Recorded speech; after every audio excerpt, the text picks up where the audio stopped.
بسم الله والحمد لله والصلاة والسلام على رسول الله صلى الله عليه وسلم. اللهم لا علم لنا إلا ما علمتنا إنك أنت العليم الحكيم. أيها الأحباب الكرام، أحييكم تحية الإسلام الخالدة. السلام عليكم ورحمة الله وبركاته. أينما كنتم أرحب بعنايتكم داخل الوطن وخارجه في حلقة متجددة في برنامج مع اللغة العربية من قناة سلام الإعلامية المباركة. وله الحمد والشكر سبحانه وتعالى أن هيأ لنا هذا الاجتماع الأسبوعي الذي يلفنا فيه بكرم منه في أشرف لغة وأبلغ كتاب أنزل، وهو كتاب القرآن الكريم باللغة العربية. ولذلك لنا الشرف في تقديم ذلك، ولكم كذلك الأجر في متابعة هذه الحلقة وغيرها من برامج قناة سلام الإعلامية المباركة.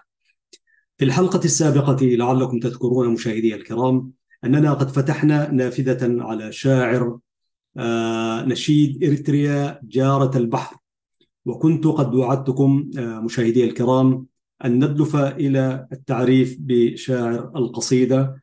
وأنا لا أسميه شاعرا سودانيا ولا شاعرا إريتريا، هو شاعر يتماهى في القطرين العزيزين إريتريا والسودان. وكنت قد نوهت على أن الزميل جمال همد من موقع دوليس وكذلك الأخ العزيز سليمان مندر كانا قد أجريا لقاء مع شاعر نشيد إريتريا جارة البحر التجاني حسين دفع الله السيد في فترة سابقة. وقد وجدت في المعلومات التي نشرت لصالح موقع دوليس ونشرت في سماديت كوم كذلك المقابلة، وهي مقابلة مطولة فيها يعني المعلومات التي ينبغي أن يعرفها أي إريتري بالتقسيمات الموجودة اليوم، ونعرفها نحن كذلك. علينا أن نتعرف على شاعر أهدانا أجمل نشيد وأجمل قصيدة في المشهد الإريتري عموما. في العنوان البارز الذي عنون للمقابلة يقول: لو وجدنا وسيلة تقودنا للاشتراك في حرب التحرير بشكل فعلي لفعلنا. ذلك هو الشاعر التجاني حسين دفع الله السيد. وفي المدخل كتب الزملاء يقولون: في ذلك الوقت عندما نشرت المقابلة كان عقدا ونيفا مر على استقلال البلاد، واليوم مر أكثر من عقدين أو ثلاثة. وفي تلك الفترة بيقول في المدخل ألقمت أراضيها أجساد الآلاف من الشباب والشيب والنساء والأطفال، واستنزفت قدرات لا حدود لها لتصقل شعب فولاذي قوي الشكيمة محب للحياة، لكن فوق الأرض لا تحت الطواء لتزدهر الحياة وتنمو ويستريح المحارب، وليعبر عن امتنانه للأيدي التي امتدت تؤازره في سنين كفاحه. وانتظر الجميع ذلك، بل وتسامحوا في التجاوزات الأولى للحكومتين المؤقتة والانتقالية لتتضح الصورة كاملة بعد 95، وليرسم النظام لوحة عبثية لشعب لا يستحق العبث والهوان، ويدخل الأصدقاء في دوامة حيرة وقلق. أصدقاء إريتريا كثر في كل مكان بكرم لا حدود له، في السودان، في سوريا، في العراق، في فلسطين، السعودية والخليج، اليمن، أوروبا، كذلك أستراليا والأمريكتين. قلب النظام ظهر المجن، وعمل الكثير من أجل التقليل مما قدموا، واصطفى أصدقاء جدد. وهذه السياسة هي امتداد لما يحاوله الرئيس بين قوسين وجوقته في الداخل لشطب وكنس تاريخ 3 عقود من الكفاح والنضال للشعب الإريتري. في المقدمة جاء ما يلي: عشرات القصائد ومئات الساعات من الجهد بذلها الرجل لدعم قضية الشعب الإريتري، تغنى بها: إريتريا يا جارة البحر، يا منارة الجنوب، من أجل عينيك الحزينتين يأتي زحفنا من أقدس الدروب. وقد قرأنا لكم القصيدة. عدد كبير من الفنانين والفرق الموسيقية في ثمانينيات وتسعينيات القرن الماضي، ولا زال بعد لحنها، أي لحنها الفنان الرائع إدريس محمد علي المغيب، وجمع بقية القصائد في ديوان اختار له أغنيات الشمس والحرية والخبز. ضمن الاحتفالات الاتحاد العام لطلاب إريتريا في السودان بالعيد 42 لانطلاق الثورة الإريترية، استقبلنا الرجل بمكتبه، استقبلنا في المقر الرئيسي لاتحاد المصارف بالخرطوم أي شاعر هذه القصيدة، استقبلهم هاشا باشا، ثم يقول: حاورناه بدار الاتحاد العام للطلاب الإريتريين بحي السجانة بالخرطوم، وكانت هذه الإفادات التي تؤرخ لصداقة شاعر بشعب مناضل فإلى مضابط الحوار. المقدمة هذه لا بد من قراءتها، أو كان لا بد.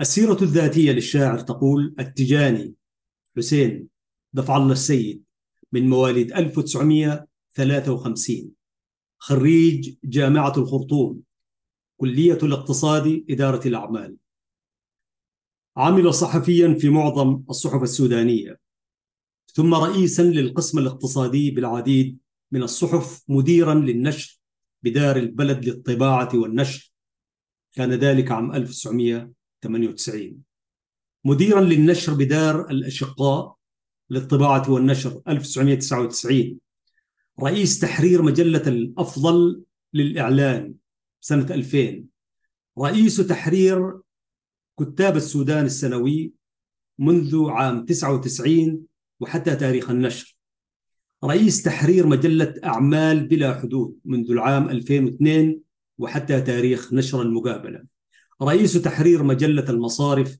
التي تصدر عن اتحاد المصارف السودانية. له عدة دواوين شعر مطبوعة، وهي أغنيات الشمس والحرية والخبز، دوبيت، ديوان الشرف والبطولة. أقوال متناثرة في حضرة الإمام محمد أحمد المهدي، الطريق إلى بغداد، له عدة كتب أخرى من ضمنها قصة حياة وأجمل أشعار خليل فرح، قصة حياة وأجمل أشعار سيد عبد العزيز، وأجمل 20 قصيدة للشاعر أبو الطيب المتنبي. تحت عنوان فرعي روائع من حقيبة الفن، الأستاذ التجاني، نبدأ بالحوار مباشرة. متى بدأت علاقتكم بقضية الشعب الإريتري؟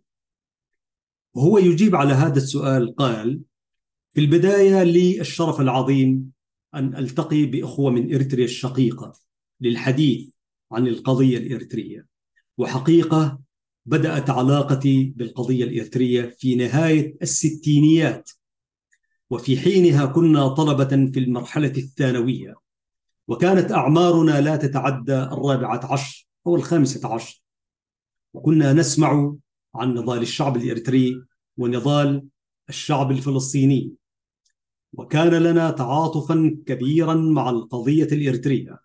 وكنت، يقول الشاعر التجاني حسين، كنت حينها أتعلم كتابة الشعر وأنا في تلك المرحلة المبكرة، وكان من الطبيعي أن يكون موضوع الشعر أكثر القضايا تأثيرا على النفس، وهي قضيتي إريتريا وفلسطين. وفي الحقيقة الحرية واحدة لا تتجزأ، وتوجد علاقة قوية بين شعبينا السوداني والإريتري، وتربطنا علاقة الثقافة الواحدة، وعلاقة الدين والمصير المشترك، وعلاقة أننا جيران. أضف إلى ذلك أن هناك قبائل مشتركة بين إريتريا والسودان، والمعروف أن الحدود بين الدول وضعها الاستعمار لأسباب سياسية، وهي لا تعبر حقيقة عن وضع الشعوب، وعلى هذا الأساس كان من الطبيعي أن نعتبر القضية الإريترية قضيتنا ونتعاطف معها بشكل كامل. إجابة في غاية الأهمية عن علاقته بإريتريا كيف بدأت. وعندما سئل هل أخذ تعاطفكم كطلاب في المرحلة الثانوية أو في المرحلة الجامعية شكلا منظما، مثلا أقمتم جمعيات أو منتديات إلى آخره، وما هي أوجه النشاط الفعلي غير كتابة الشعر، وهل تذكر أسماء رافقتكم خلال تلك الفترة؟ على هذا التساؤل وهو يجيب الشاعر الأستاذ التيجاني حسين يقول: عندما انتقلنا من المرحلة الثانوية إلى المرحلة الجامعية جامعة الخرطوم وبالتحديد كلية الاقتصاد، كان من الطبيعي أن يتحول تعاطفنا مع القضية الإريترية إلى أشكال محددة من العمل من أجل دعم القضية. وعلى هذا الأساس أقمنا جمعية أنصار الثورة الإريترية في السبعينيات. كنا من خلال هذه الجمعية نجري الاتصالات بمكاتب التنظيمات والمنظمات الإريترية الموجودة في الخرطوم، وكنا نأخذ منها البوسترات وكثيرا من الأدبيات والأشياء التي تشرح القضية الإريترية. وكان الهدف الأساسي من تكوين جمعية أنصار الثورة الإريترية هو جلب الدعم والمساندة للقضية الإريترية، وكان تأسيسها في السبعينيات بجامعة الخرطوم.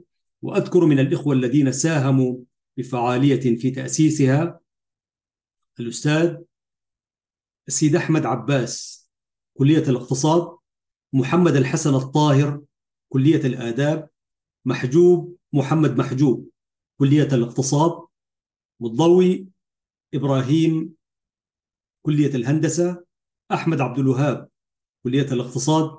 وكان هناك العديد من الطلبة والطالبات شاركوا في هذه الجمعية، قد لا أتمكن من ذكر كلهم جميعا في الوقت الحالي. وفي إجابتي على سؤال مفاده، خلال حديثكم ذكرتم أن جمعية أنصار الثورة الإريترية أقامت العديد من المناشط والتي من ضمنها المعارض، نرجو إلقاء الضوء عليها. في إجابته قال: حقيقة إن جمعية أنصار الثورة الإريترية كانت جمعية رسمية مسجلة باتحاد طلاب جامعة الخرطوم، وكانت لها جمعية عمومية تنعقد ولها عضوية ولجنة تنفيذية، وكنت أنا أحد أعضائها كما يقول الشاعر التيجاني حسين. وكان لها أي الجمعية برنامج متكامل يتم وضعه لتنفيذه خلال العام، وكان البرنامج يأخذ أشكالا عديدة. وكما أسلفنا أن أهداف الجمعية تمثلت في جلب الدعم والمساندة للثورة الإريترية، وكان هذا الدعم يأخذ أشكالا مختلفة من خلال الصحف الحائطية في الجامعة، وكانت وسيلتنا الأساسية هي إقامة المعارض المتخصصة لدعم القضية. وكانت المعارض تحوي الأشياء التي تعكس الثقافة الإريترية وتشرح قضيتها، مثل الكتب والملصقات والشعارات على الأقمشة والأوراق. ولكن هل كان هنالك أي رابط أيديولوجي فكري عقائدي سياسي محدد يربط بينكم كجمعية، أم الهدف كان فقط لمناصرة الشعب الإريتري؟ على هذا السؤال قال: والله حقيقة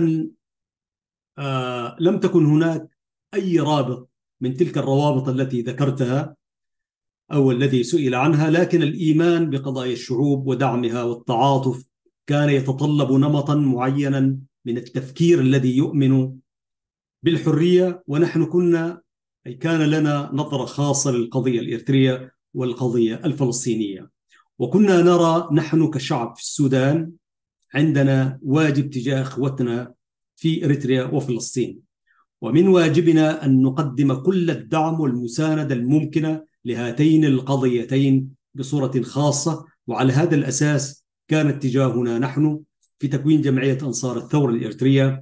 وكانت مختلف المنظمات الموجودة في جامعة الخرطوم تتسابق لتسجيل عضويتها في الجمعية، وكانت لها قوائم ترشحها في سبيل الوصول للجنة التنفيذية.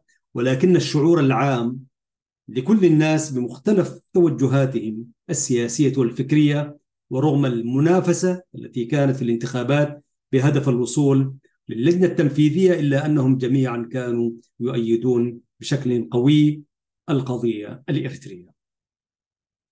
بعد ذلك طرح على الشاعر التيجاني السؤال التالي: كما ذكرتم أن علاقتكم بالثورة الإريترية بدأت منذ الستينيات، وإسهاماتكم في الجانب الثقافي اتضحت جليا من خلال الشعر والقصائد، وفي مقدمتها جارة البحر التي رددها الإريتريون وتغنوا بها، وما زالوا. وأيضا اتضح الجانب الثقافي من خلال المعارض التي أقامتها الجمعية.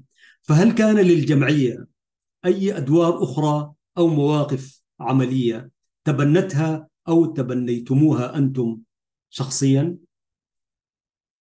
في هذا السؤال أو إجابة على هذا السؤال قال الشاعر التيجاني: في العام 1975 بالتحديد، أذكر هذا العام كان عاما غير عاديا، من حيث إنه كان عام انتصارات الشعوب على مستوى العالم. فكان استقلال كل من كمبوديا وفيتنام في هذا العام. وأذكر أن قتالا ضاريا من أجل الاستقلال كان يجري في الساحة الإريترية، وكنا متحمسين للمشاركة مع الشعب الإريتري في حربه من أجل نيل الاستقلال بأي وسيلة من الوسائل. ولو وجدنا وسيلة فعلية تقودنا بالفعل للاشتراك في الحرب بشكل فعلي إلى جانب الشعب الإريتري من أجل أن ينال استقلاله كنا فعلنا. وفي الجمعية راودتنا أفكار للعمل بأي شكل من الأشكال لدعم القضية الإريترية، ويكون هذا الشكل مدويا. وكان من الأشياء التي فكرنا فيها أنا ومعي 2 من الزملاء الذين ذكرتهم سابقا القيام بعمل يعني يطال السفارة الإثيوبية آنذاك. هذه الفكرة رغم محاولتنا طرحها إلا أنها وجدت معارضة من الإخوة الأكبر منا سنا في جمعية أنصار الثورة الإريترية، وكان رأيهم الابتعاد عن مثل هذه الأشكال، ونكتفي بالدعم السياسي والثقافي وجلب الدعم بكل الوسائل الممكنة بالنسبة للثورة. وبالتالي صرفنا النظر عن تلك الفكرة، أي اقتحام السفارة والعمل بشيء من ذلك المعروف يعني. وواصلنا واستمرينا في أشكال الدعم الأخرى غير التي يعني كانوا يودون الإقدام عليها. تعليقا على أنه فكروا في الالتحاق بالثورة مباشرة، طبعا الثورة الإريترية تشهد، هذه يعني على هامش الحديث أو اعتبروها جملة اعتراضية يعني. الثورة الإريترية شهدت مؤازرة مباشرة ونضال مباشر من كثير من الأخوة السودانيين. كثير من الأخوة السودانيين التحقوا بالثورة والتحقوا الأرض والسماء ودخلوا المعارك، بل واستشهدوا، وكان لكثير منهم في مواقع متقدمة ويشهد لهم التاريخ. وإن شاء الله إذا وفقنا الله سبحانه وتعالى في ذلك نأتي يوما ما نستعرض بطولات سودانية بالمفهوم السياسي الاستعماري القديم يعني من السودانيين، وقد أبلوا بلاء حسنا بالشعب مع الشعب الإريتري. ليس الشعب السوداني لوحده، حتى الإخوة اليمنيين يعني. الإخوة اليمنيين هنالك من يعني هناك من أسس للكفاح المسلح لتنظيمات معينة يعني. كان أحد المؤسسين لبداية الكفاح المسلح، تنظيمات بعينها. وكان هناك من المئات من أبناء الجالية اليمنية المولودين في إريتريا من أصول يمنية، ولكنهم وهنالك من استشهد ورحل. وإن شاء الله نأتي كذلك نتحدث وعنهم، عن اليمنيين الإريتريين من أصول يمنية، وهنالك من أصول غير يمنية كذلك صوماليين موجودين. أما ما كان يأتي من قادة العمل العسكري في التدريب والدورات التأهيلية من سوريا العربية الشقيقة ومن العراق ومن غيرها من الدول العربية، تحديدا سوريا والعراق في الجوانب العسكرية. فالتاريخ والذاكرة الإريترية تعج بعشرات أو بل مئات الأسماء. وكانت قضية الشعب الإريتري قضية الأمة العربية والإسلامية، ما في شك. أعود إلى حيثيات ومضابط الحوار مع الدكتور، مع الشاعر الأستاذ التجاني حسين دفع الله سيد، الذي أجراه مع الزميل جمال همد وأخونا سليمان مندر. السؤال يقول: خلال هذه الفترة الطويلة مع الشعب الإريتري منذ السبعينيات يعني وقضيته، هل ارتبطتم بشكل شخصي بتنظيم محدد، أم كان هذا الدعم لكل الفصائل الإريترية؟ وهل تربطكم علاقات مثلا ببعض القادة الإريترية؟ يقول في إجابته: والله كنت أتمنى لو التقيت بالقادة الإريتريين، لكن للأسف لم تتح لي الفرصة بأن ألتقي بشكل عميق مع القيادات الإريترية. لكن هناك التنظيمات الإريترية وجبهة التحرير الإريترية تحديدا، وبعد حدوث الانقسامات في صفوف الثورة الإريترية، وكثير من القيادات الوسيطة التقيتها، وكنت حينها أعمل صحفيا أيام الفترة الحزبية، حيث كانت في اتصالات وكانت تأتينا، أي كانت هنالك اتصالات وكانت تأتينا رسائل من قبل مختلف الفصائل الإريترية، وكانوا يتفاكرون معنا حول وسيلة دعم الثورة الإريترية.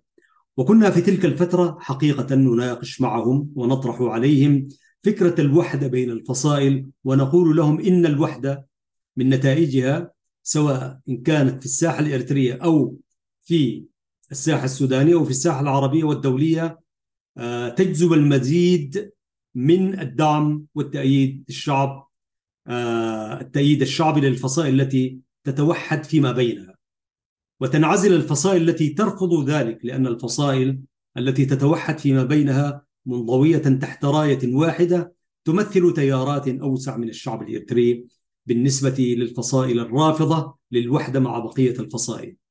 وهكذا يكون الوحدويون قد كسبوا، وهذه كانت وجهة نظرنا. أما بالنسبة للساحة السودانية والعربية، كنا نقول لهم: عندما تتوحد الفصائل ستجذب الدعم والمساندة الأكبر من الدول العربية، لأن الدول العربية كانت تحتار وسط انقسامات وتشرذم الفصائل والتنظيمات الإريترية من وإلى، أي إلى من تقدم دعمها، وأن عليه الوحدة تسهل عليها التركيز بالدعم على الفصيل الذي يضم عددا من الفصائل الموحدة. وكنا فعلا غير راضين عن تلك الانقسامات التي حدثت داخل الثورة الإريترية على الصعيد السياسي، والصراعات التي دارت بين التنظيمات الإريترية، وللأسف أنها وصلت فترة من الفترات إلى مرحلة غير مطلوبة، وهي الحرب الأهلية مع الأسف طبعا. ويستطرد فيقول: لكننا كنا دوما نتمنى للشعب الإريتري الوحدة، لأن الوحدة هي وحدها تجعلك راضيا عن تلك التضحيات الجسام التي قدمها الشعب الإريتري. هل اطلعتم على ما كتب أو نشر من الأدب الإريتري باللغة العربية؟ هذا السؤال طبعا نحن قرأناه مع الإجابة لأنه لم يفصل كسؤال. السؤال يقول: هل اطلعتم على ما كتب أو نشر من الأدب الإريتري باللغة العربية عن الثورة الإريترية؟ يقول الأستاذ الشاعر التجاني حسين: للأسف لم يكن ما اطلعت عليه من الأدب الإريتري كبيرا، إذ إن جامعة الخرطوم أو الحركة الطلابية السودانية عموما سيرت العديد من المظاهرات العارمة المساندة لنضال الشعب الإريتري، فكان لجمعيتنا دورا مميزا في تسيير تلك المظاهرات، ولم تكتفي بذلك الدعم والتأييد للقضية، لكنها كانت تشارك في المعارض والتعريف بالثورة الإريترية كما ذكرنا. سئل عن هذا السؤال مرة أخرى فقال: في الحقيقة ما كان هنالك من عمل سياسي يتمثل في مظاهرات أو أي شكل من الأشكال، إلا وكان لجمعية أنصار الثورة الإريترية دورا مميزا، وكانت إسهامات الجمعية واضحة وفعالة في كل ما قام به اتحاد الطلبة في الجامعات أو تسهم فيه أي منظمة أخرى أو أشخاص ويخص القضية الإريترية. ديوان أغنيات الشمس والحرية والخبز أفردت فيه قصائد خاصة لإريتريا، من بينها جارة البحر، وتغنينا بها نحن كإريتريين وسودانيين. هذه الأغنية تغنى بها طبعا الفنان الكبير إدريس محمد علي فك الله أسره، ومن ثم الفرق الصغيرة، وفي بعض الفروع تغنى بها الطلاب، وكانت واحدة من الأدوات الفاعلة للتعبئة والحشد في إريتريا. وأخيرا تم تكريمكم كما يسأل الشاعر من الاتحاد العام للطلاب الإريتريين في السودان، ممثلا في رابطة الطلاب الإريتريين بجامعة إفريقيا العالمية. وكان الشاعر قد ألقى القصيدة وعزفت ورددت من قبل الحضور والطلاب. السؤال ربما يكون تقليديا: ما هو إحساسكم وأنتم تشاهدون إسهاماتكم قد دخلت في صلب النضال الإريتري منذ الثمانينات؟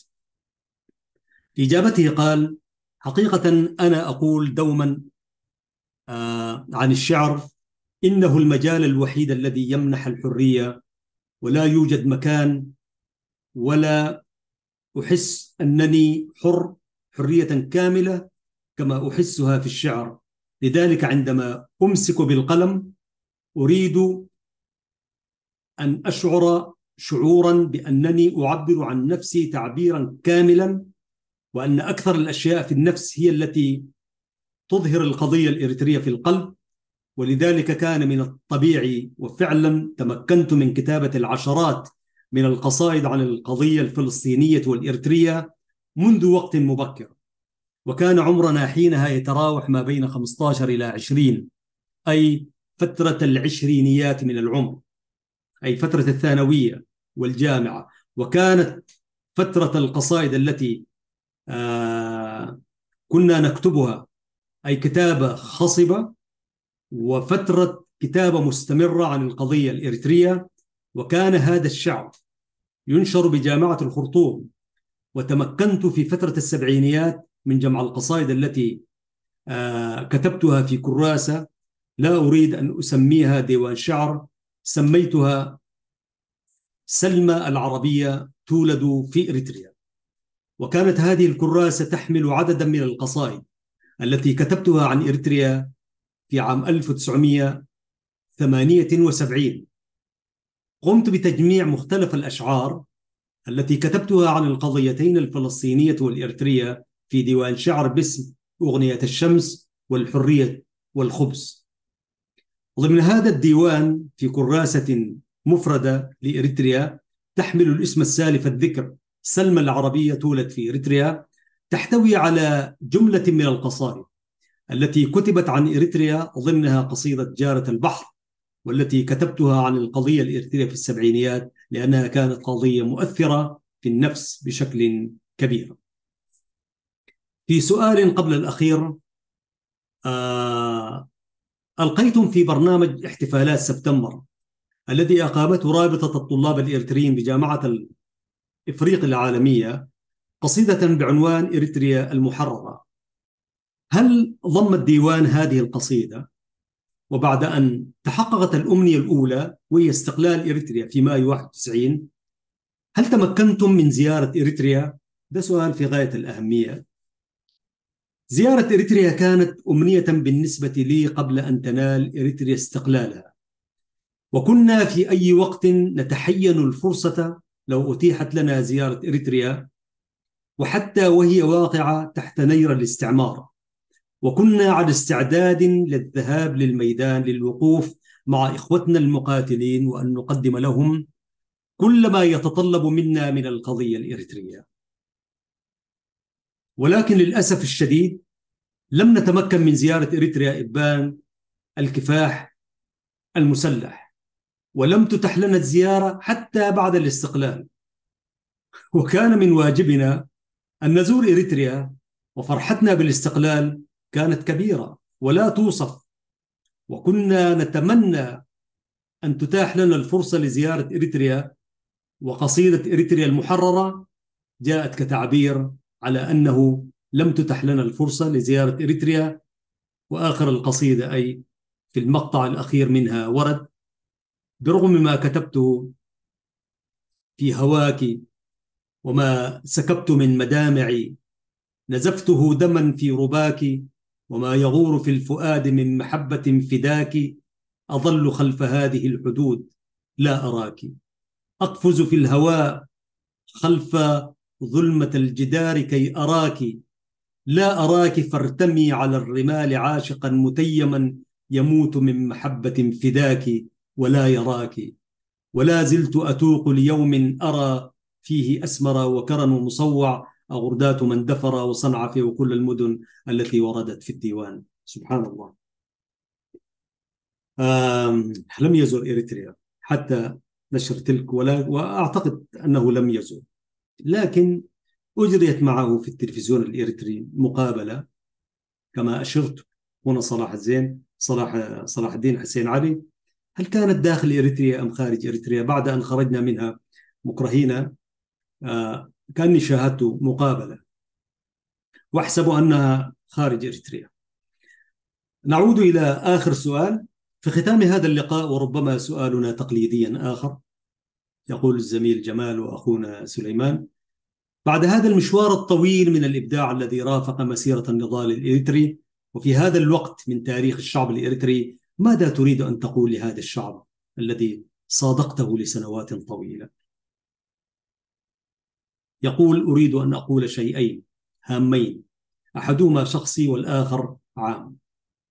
الأمنية الأولى: أتمنى للشعب الإريتري الوحدة الشاملة والديمقراطية، أن يعود كله إلى وطنه إريتريا، وينعم بالسلام والحرية والتعايش السلمي بين كل القوميات الإريترية وبين كل الأديان، وأن يجد الفرصة كل الأبناء وأن يساهموا في البناء في ظل الحرية بفعالية.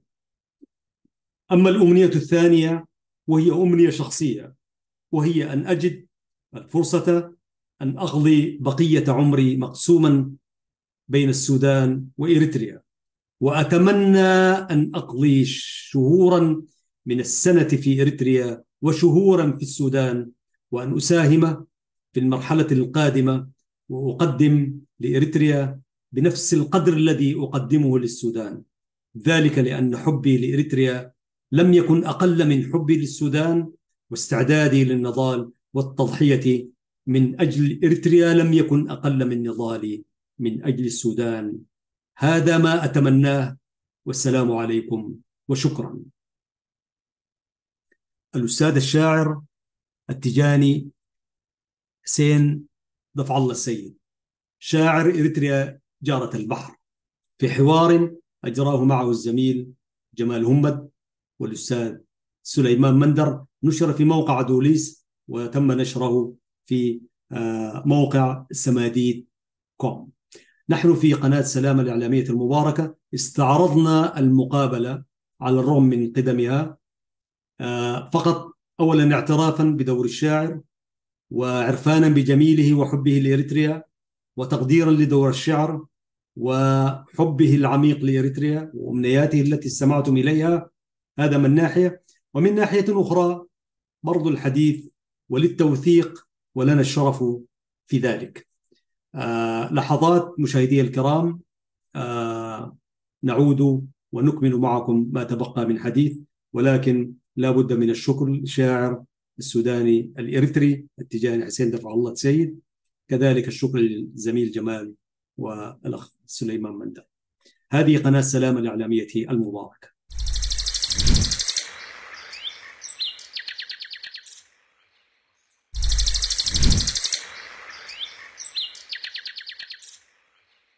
بسم الله الرحمن الرحيم.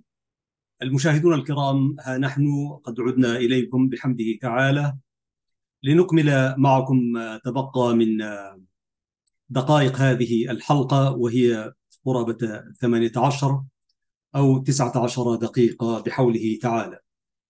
بعد أن أكملت الجزء الذي تحدثت فيه عن الشاعر التجاني حسين دفع السيد، اتصلت بالزميل العزيز جمال همد الموجود معنا هنا في مدينة ميلبورن والذي أجرى معه المقابلة، فقلت له: ماذا لديك من أخبار الشاعر التجاني حتى ما نوثق يعني ونعرف أين هو وأتأكد كذلك هل زار إريتريا أم لم يزرها حتى اليوم. فمشكورا الزميل جمال. أولا من خلال الحديث معه هو كان يبحث عن المقابلة التي أجراها معه، فاهتدى إلى أنه يتحصل على المقابلة، لأنه ضمن البحث وهكذا هو كان بحوجة إلى المقابلة. وأحيانا بتصادفك حاجات زي دي في العمل الإعلامي، أنت تكون عملت شيء وتبحث عنها. فالمعلومات التي أدلى بها عن الشاعر التجاني حسين له التحية، أولا قال إنه التجاني على قيد الحياة، والحمد لله هو موجود في السودان وفي الخرطوم تحديدا.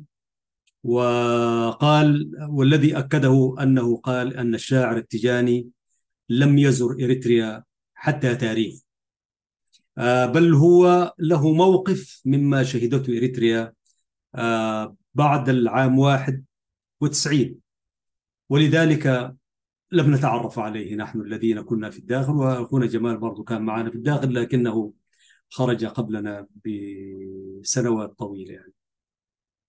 وبالتالي نحن عبر هذا البرنامج نحيي الشاعر الأستاذ التجاني حسين دفع سيد، له التحية والسلام. وإن شاء الله إن شاء الله نزور إريتريا مع بعض بإذن الله. وأنا هنا أتذكر البروف جلال الدين محمد صالح، محمد صالح له التحية والسلام. ذات يوم أجريت معه لقاء لصالح الريسات، فقلت له متى خرجت من إريتريا؟ ذكر السنوات ومتى ستدخلها مرة أخرى، فقال لي لن ندخلها حتى يخرجوا منها فإن يخرجوا منها فإنا داخلون يعني، نقلا عن الآية المباركة يعني. فأنا أقول له إن شاء الله سندخلها معا أستاذ التجاني، إذا عندما يخرجوا منها، فإن خرجوا منها فإنا داخلون يعني. يعني والله يعني عصي على بغداد أني أعافها زي ما قال عبد الرازق عبد الواحد. والله عصي وكبير، نعم كبير على بغداد أني أعافها، فكبير على أنه إريتريا ما يزور رجل كتب فيها هذا الكلام الجميل. وعادة الشعراء عزيزي المشاهد وعزيزتي المشاهدة، الشعراء لا ينصفون في هذه الحياة، بل هناك من الشعراء الذين كتبوا بدمائهم، حقيقة بدمائهم، كتبوا نشيدا وطنيا، وخلد ذلك النشيد ليصبح نشيد الدولة حتى تاريخه. لكن الدولة التي كتب لها نشيدها بدمه وهو في الزنزانة، وهذه معلومة، مات مأسوفا عليه ورحل من هذه الدنيا في الدولة التي كانت تستعمر الوطن الذي كتب من أجله نشيده الوطني. مفارقات عجيبة، دنيا الشعر والشعراء فيه أشياء كثيرة. وإن شاء الله يوم من الأيام نأتي ونتحدث عن الشعراء ومواقفهم يعني شاعر مثلا كتب أجمل أشعاره عن البلد الذي وهبه حياته وشعره وفكره بتاع، ثم يموت خارج ذلك البلد. المحظوظ منهم يأتي جثمانه فيدفن في المكان حيث يدفن المسلم أينما توفي يعني. والشاعر الذي كنت أتحدث عنه هو الشاعر الجزائري مفدي زكريا. مفدي زكريا هو أشعر شعراء الجزائر، وهو الذي كتب النشيد الوطني الجزائري قسما بالساحقات الماحقات. وأنا خلوني بس عشان نتوقف على النشيد الوطني الجزائري. هذا الرجل الشاعر الكبير، والكبير هو الله، قسما بالساحقات. وسأحدثكم عن كيف أين توفي يعني، وقد لمحت إلى ذلك. مم، هذا النشيد، نعم، يقول فيه النشيد الوطني الجزائري: قسما بالنازلات الماحقات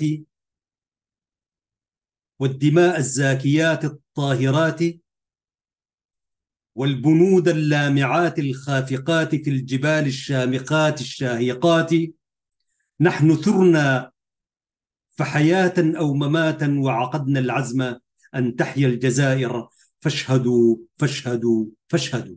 نشيد قوي يعني. نحن جند في سبيل الحق ثرنا، وإلى استقلالنا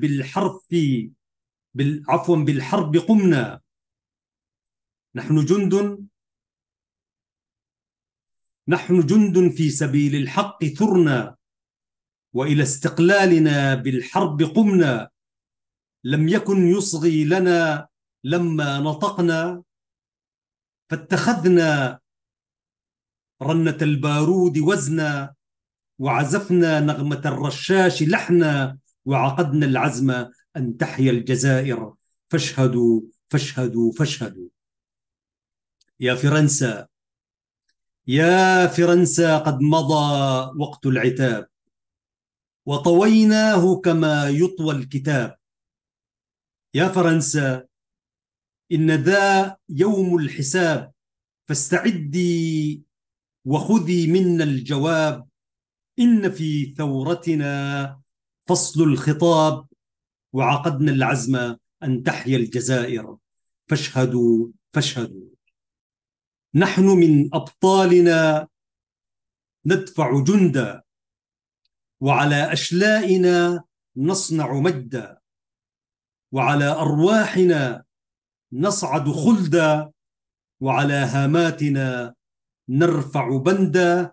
جبهة التحرير أعطيناك عهدا، وعقدنا العزم أن تحيا الجزائر، فاشهدوا فاشهدوا فاشهدوا. صرخة الأوطان من ساح الفدا، فاسمعوها واستجيبوا للندى، واكتبوها بدماء الشهداء، واقرؤوها لبني الجيل غدا. قد مددنا لك يا مجدا يدا، واقرؤوها لبني الجيل غدا. قد مددنا لك يا مجد يدا، وعقدنا العزم أن تحيا الجزائر، فاشهدوا فاشهدوا فاشهدوا. ذلك الكاتب الشاعر مفدي زكريا. مفدي زكريا بعد استقلال الجزائر يعني كتب هذا النشيد وهو في الزنزانة عندما اعتقلته السلطات الفرنسية أيام الاستعمار، فكتب بدمه يعني قصد عمل جرح في يده أو في جزء من جسمه، ولم يكن لديه مداد أو حبر أو شيء يكتب به، فكتبه بمداد دمه، بالدم، واحتفظ بذلك النشيد. وعندما خرج وتحررت الجزائر أصبح ذلك هو النشيد. هذا الشاعر الذي كتب نشيد وطني بدمه، تروي الحكاية أن عسكريا ما استفزه في الجزائر، استفزه استفزاز العادي هذا، لكن الشعراء بما لديهم من إحساس مرهف، الشاعر طبعا يعني ليس ككل الناس يعني، إنه يحس بآلام الشعب والجماهير. هل كل واحد من الجزائريين أرض المليون شهيد؟ هل كله حتى المليون الذي رحل هل كتب شيئا بدمه؟ وهل كل جزائري كتب نشيدا؟ ولذلك الشعراء يتميزون عن غيرهم من الناس بالإحساس، بتبني القضايا العامة، بالتضحية، يعني الشاعر ده يحترق عندما يكتب. هذا الكلام لم يكتب كتب في زنزانة وبدم. استفزه استفزاز عادي قد يفوته أي واحد، أي رجل يعني يستفزك كده ممكن تمر، إلا الشاعر. الشاعر إذا استفز فإنه يتحول إلى بركان. فقالت الرواية أن مفدي زكريا لم يقبل ذلك الاستفزاز، فقال له: أتعلم مع من تتحدث يا هذا؟ فقال له: من تكون يعني، ولتكن من تكن وكذا. فقال له: أنا مفدي زكريا، أنا مفدي زكريا الذي بدأ النشيد. الرجل العسكري ذاك، وهكذا هم العساكر يعني في الغالب يعني. فقال له، أزاده استفزازا واستهزاء، فغضب. وغضبة الشعراء ليس كغضبة كل الناس يعني. غضب وقال: هذه هي الجزائر التي كتبت نشيدها وكتبت عنها بدمي، قسما بالنازلات الماحقات وبالدماء الزاكيات الطاهرات والبنود اللامعات الخافقات في الجبال الشاهقات الشامخات، نحن ثرنا فحياة أو مماتا وعقدنا العزم أن تحيا الجزائر فاشهدوا. هذه هي البلاد التي دفعت وكتبت. طبعا الزنزانة قعد فيها زنزانة، يعني زنزانة. أولئك المستعمرون يعني صبوا عليه من العذاب ما لا يتخيل يعني، إلى أن يجبر أن يكتب قصيدة. وربما لم يتخيل أن تكون نشيدا للجزائر يعني، لكن هو أراد أن يعبر، فكانت لغة صادقة قوية، وحقيقة يعني قمين بها أن تكون نشيدا للجزائر. وإن شاء الله في يوم من الأيام نحن نأتي فنتحدث برضو الأناشيد العربية، يعني أناشيد الدول العربية بما فيه نشيدنا. يعني نحن نتحدث كدولة عربية إفريقية لكل الاعتبارات التي قلناها في 113 حلقة. 113 حلقة، هذا هو العام الثالث نؤكد على أننا لنا في العروبة أرض وسماء، ولنا في إفريقيتنا أرضا وسماء، وهكذا يعني، شاء من شاء وأبى من أبى. ولذلك مثل هذا النشيد، مثل هذه الكلمات لا بد أن تكون النشيد. فغضب ذلك الثائر مفدي زكريا فقال: بئس هذا الوطن وبئس هؤلاء القوم. فشد رحاله الدولة التي نكبته ونكبت شعبه. مقارنات ومفارقات شوية غريبة يعني. فذهب إلى الجزائر بعد أن كان يعارض ذهب إلى فرنسا بعد أن كان يحاربها بهذه النازلات الساحقات الماحقات والجبال الشاهقات. يقول لها: يا فرنسا. وبالمناسبة يعني أنا مررت ذات يوم في مراجعات ونحن يعني نكتب الأناشيد العربية لمجلة الوسط هنا عشان نعمل مقارنات. ما في نشيد عربي يذكر المستعمر إلا النشيد الجزائري، ولم يذكرها مرة واحدة بل مرتان أو مرتين. قال لها: يا فرنسا، قد مضى وقت العتاب. يا فرنسا، قد مضى وقت العتاب وطويناه كما يطوى الكتاب. يا فرنسا، إن ذا يوم الحساب، فاستعدي وخذي منا الجواب. إن في ثورتنا فصل الخطاب، وعقدنا العزم أن تحيا الجزائر فاشهدوا فاشهدوا فاشهدوا. الذي قال لها ذلك ذهب للمستعمر مرة أخرى، لأنه أحيانا دول كثيرة ترفع أعلامها ونشيدها وهكذا، ويعني تسلط على مواطنيها وتطعمهم صوت عذاب. في المقارنات يذهبون إلى التي كانت هي الداء، يقول: أولئك أفضل من هؤلاء، بالضبط ما نعانيه نحن. ولذلك أنا ذات يوم قلت: ألا ليت الطليان يعود يوما بتصرف، ألا ليت الشباب يعود يوما، هكذا قال الشاعر العربي، فأخبره بما فعل المشيب. فأنا قلت: ألا ليت الطليان يعود يوما فأخبره بما فعل الربيب، بتصرف طبعا. ولذلك كتار يحنون إلى المستعمر القديم يعني. فدخل فرنسا ويعني أعطته الدنيا ظهرها، فقيل إنه يعني خلاص، يعني هو يئس من هذه الحياة والعياذ بالله. ف يعني تسكع في فرنسا، في باريس، ومات في أحد أزقتها مع الأسف الشديد. ذلك الشاعر الذي كتب: بالله كيف تستقر الأوطان وبنيها وفلذات أكبادها الذين فدوها. أيها الناس، إن الشعر يعني إن من البيان لسحرا وإن من الشعر لحكمة، عندما قال المصطفى صلى الله عليه وسلم يعني: والشعر في إسلامنا وفي لغتنا ليس كأشعار أولئك الذين أشعار غير لغة البيان يعني. الشعراء يعني عندما يحسوا بالإهانة فإن غضبتهم غضبة كبرى. ومسكين مفدي زكريا مات في باريس تحديدا، يقال في واحدة من أزقتها، يعني يأسى من هذه الدنيا ومات كما يموت الغريب. بالله ماذا تكون الأوطان وشعراء مثل هؤلاء لا يحترمون في بلادهم؟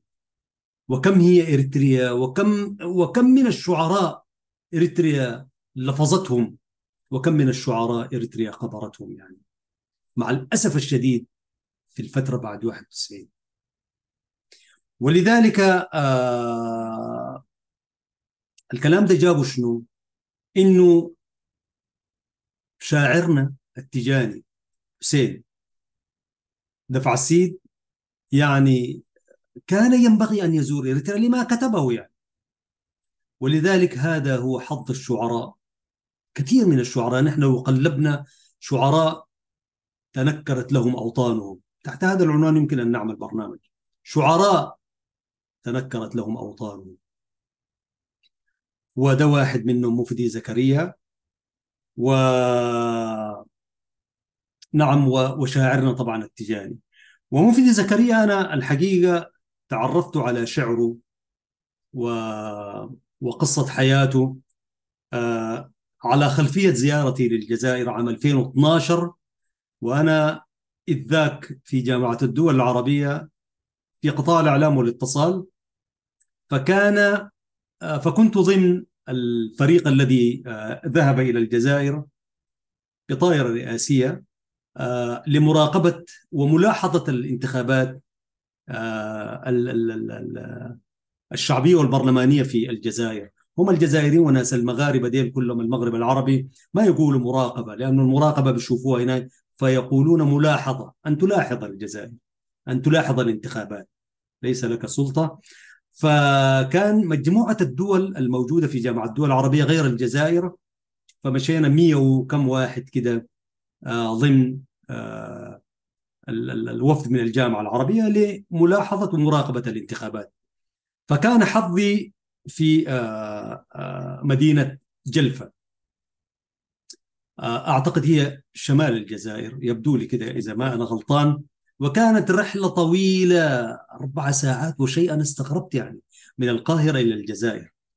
وأنا أذهب إلى الجزائر فقلت ليس كافيا أن أزور الجزائر كملاحظ للانتخابات، وفي نفس شيء أشياء من الانتخابات والملاحظة وما إلى ذلك، وأنا قادم من إريتريا.